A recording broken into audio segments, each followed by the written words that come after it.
Na 20 km od Niša, u selu Ostrovica, nalazi se manastir Svete Petke Iverice, a pogled u oči ove svetiteljke, čiji je lik naslikan na ikoni, otkriva duševno stanje posmatrača, tvrdi zamenik tutora manastira Hadži Dragan Ilić.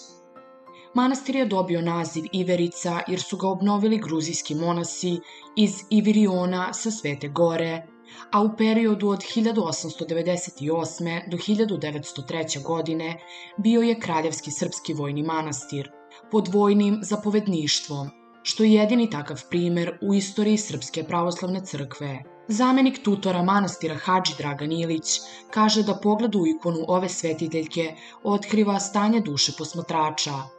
Dovoljno je da se na kratko zagledate u oči Svete Petke, neki njene oči vide kao vesele, drugi vide tugu, čak i suze.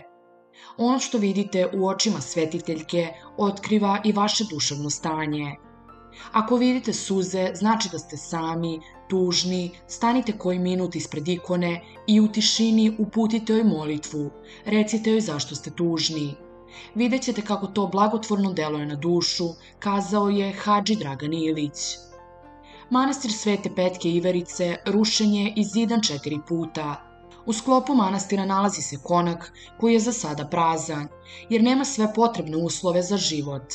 Za neki dan doći će materijal za postavljanje ograde, ali je potrebno još sredstava da bi Sveta Petka Iverica bila u potpunosti sređena.